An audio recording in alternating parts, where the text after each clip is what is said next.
Assalamualaikum warahmatullahi wabarakatuh. Pada kesempatan kali ini saya akan membahas tentang Al-Quran dan hadis yang relevan dengan pencegahan dan pengobatan penyakit dari kardiovaskular. Perkenalkan, nama saya Anggun Puji Rahayu dengan NIM 216132264. Makalah pertama dengan judul The Heart and Cardiovascular Systemic in the Al-Quran and Hadis, di mana pada makalah ini membahas kontribusi Al-Quran dan hadis dalam memahami sistem kardiovaskular yang mencakup aspek anatomi, fisiologis, dan spiritual. Jantung digambarkan sebagai pusat kesehatan fisik dan spiritual yang menghubungkan emosi, niat, dan hubungan manusia dengan Tuhan. Al-Quran juga menyoroti bagaimana pentingnya darah dan sirkulasi dengan vena jugularis dan aorta yang disebut sebagai simbol kehidupan.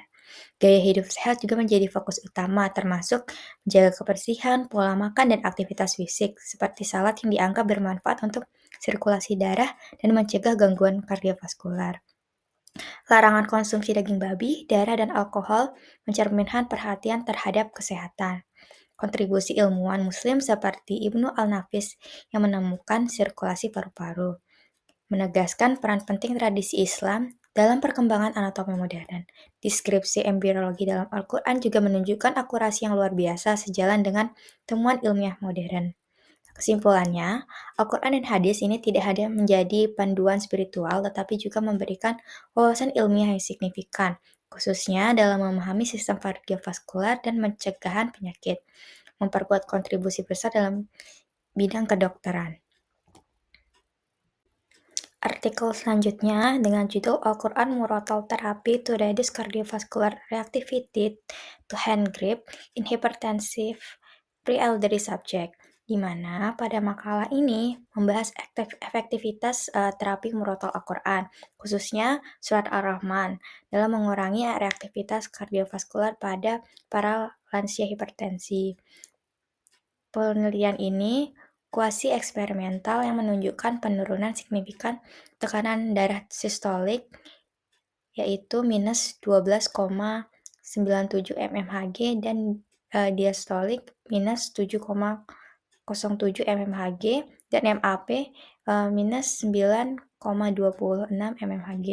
Meski tanpa perubahan signifikan pada denyut nadi, efek ini juga diduga terkait dengan stimulasi sistemik limbik, pelepasan endorfin, dan pengendalian saraf otonom yang menyebabkan vasodilatasi.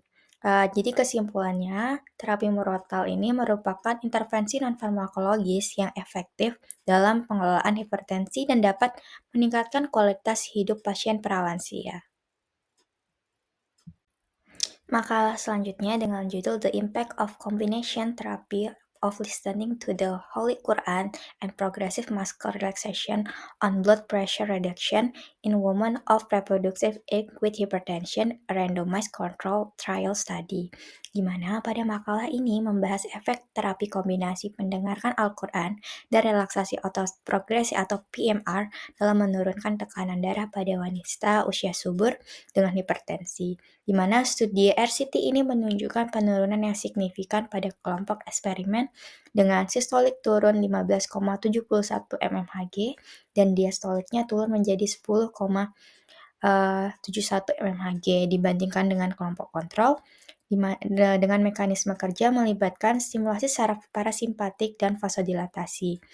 Jadi kesimpulannya, terapi ini efektif sebagai pendamping pengobatan hipertensi dan berpotensi dalam mengintegrasikan pendekatan spiritual dalam layanan kesehatan. Sekian presentasi dari saya.